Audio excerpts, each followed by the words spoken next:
नमस्कार साथियों, हमारे YouTube चैनल पोलस्टार पर आपका स्वागत है। आज हम बात करेंगे कनाडा के प्रधानमंत्री जस्टिन ट्रूडो की, जिनकी हेकड़ी 2-3 दिन में ही निकल गई है। ट्रूडो के मन में शायद 80 और 90 के दशक वाला भारत घूम रहा था। वो समझ रहे होंगे कि कुछ भी बोल देंगे और भारत चुपचाप सुन लेगा, लेकिन 2-3 दिन में ही उन्हें समझ में आ गया कि ये नया भारत है, जहां ट्रूडो की लूडो चाल नहीं चलने वाली। कनाडा और भारत के रिश्ते 75-76 साल के सबसे खराब दौर में हैं। भारत और कनाडा के बीच पहले भी कई मौकों पर जमकर तल्खबाजी हुई है, लेकिन संबंध इतने नहीं बिगड़े जितने 4 दिन पहले कनाडा के प्रधानमंत्री जस्टिन ट्रूडो के उनकी संसद में दिए गए बयान के बाद बिगड़ गए। आप एक बार फिर सुनिए कि ट्रूडो ने आखिर ऐसा क्या कहा था।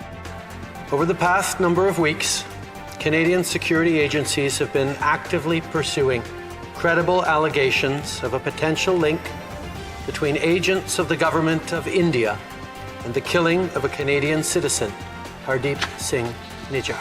अरे भाई ट्रूडो साहब, आप एक देश के चुने हुए प्रधानमंत्री, कोई ऐरा गैरा नत्थू खैरा नहीं कि कुछ भी बोल दो, वो भी भारत जैसे मजबूत देश के खिलाफ। संसद में सड़क छाप बयान कैसे दे सकते हैं? अगर आपके पास भारत की खुफिया एजेंसी रॉ के खिलाफ कोई जानकारी थी, अगर आपको पक्के तौर पर पता था कि निज्जर की हत्या में रॉ एजेंट का हाथ है, तो आपको सबूत के साथ संसद में अपनी बात रखनी चाहिए थी। ऐसे कुछ भी कह दोगे जिससे दो देशों के दशकों पुराने संबंध तबाह होने के खतरे पर आ जाएंगे। ये हक आपको कौन देता है? ये हक आपको ना कनाडा की जनता देती है और भारत की तो कतई नहीं। देख लीजिए आपके एक बयान का क्या असर हुआ है। If you're talking about reputational issues and reputational damage, if there's any country that needs to look at this, I think it is Canada and its growing reputation as a place, as a safe haven for terrorists, for extremists and for organized crime. And I think that's a country that needs to worry about its international reputation. Trudeau साहब, आप तो अपनी कुर्सी बचाने में लगे हैं,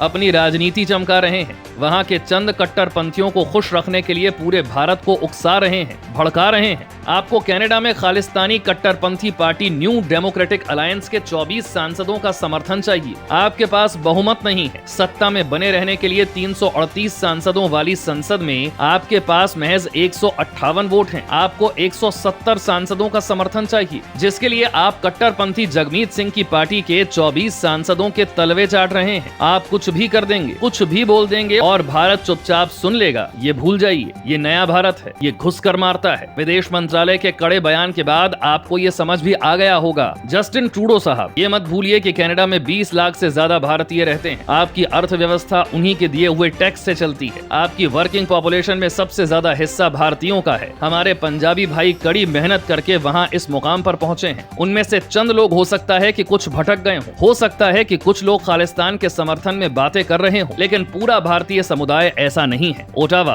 Toronto में टैक्सी चलाने वाले से लेकर 5 स्टार होटल के मालिक तक पंजाबी हैं। आप भारत और कनाडा के रिश्तों में ऐसा बयान देकर जहर घोल रहे हैं, क्योंकि भारत और कनाडा के बीच दशकों से संबंध अच्छे हैं। अभिव्यक्ति की आजादी के नाम पर कोई कुछ भी बोल देगा और भारत इसे मंजूर कर लेगा, ये आपने कैसे सोच लिया? आपका तो इतिहास ऐसे ही बयानों से भरा पड़ा है। आप हमेशा भारत को भड़काते रहे हैं, चाहे वो किसान आंदोलन हो या फिर कोई और मौका। अरे ट्रूडो साहब, आप तो G20 के रंग में भंग डालने आए थे। 8 सितंबर को आप दिल्ली पहुंचे और उसके बाद लगातार ये मौका खोजते रहे कि भारत को कब और कैसे नीचा दिखाया जाए। कैसे आप इस मंच को अपने निजी स्वार्थ साधने का मंच बनाना चाहते थे। कैसे आप हरदीप सिंह निज्जर की हत्या का मामला इस मंच से उठाना चाहते थे। ये सब बेनकाब हो चुका है। वॉशिंगटन पोस्ट की 15 दिन पुरानी रिपोर्ट देखिए, आपने शायद देख भी ली होगी। वॉशिंगटन पोस्ट में साफ लिखा है कि आपने G20 के मंच से निज्जर की हत्या का मामला उठाना तय कर लिया था, लेकिन ऐन वक्त पर अमेरिका, ब्रिटेन और ऑस्ट्रेलिया ने आपको ऐसा करने से रोक दिया। शुक्र है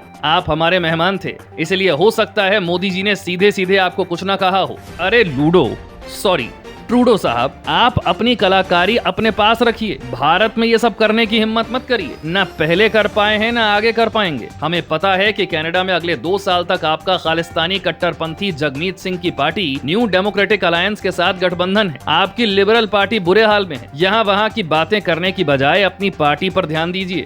हमारी सहानुभूति आपके साथ इसीलिए भी है क्योंकि आप इन दिनों अपने पारिवारिक जीवन के सबसे बुरे दौर से गुजर रहे हैं। ईश्वर आपको सद्बुद्धि दे। भारत और कनाडा के रिश्ते सदियों पुराने हैं, थे और रहेंगे। आपको हमारा ये वीडियो कैसा लगा? आपकी प्रतिक्रिया हमें जरूर चाहिए। हमारे चैनल को लाइक करें, सब्सक्राइब करें और कमेंट करें। भारत कनाडा संबंधों पर हम आपको आगे भी बहुत कुछ बताने वाले हैं।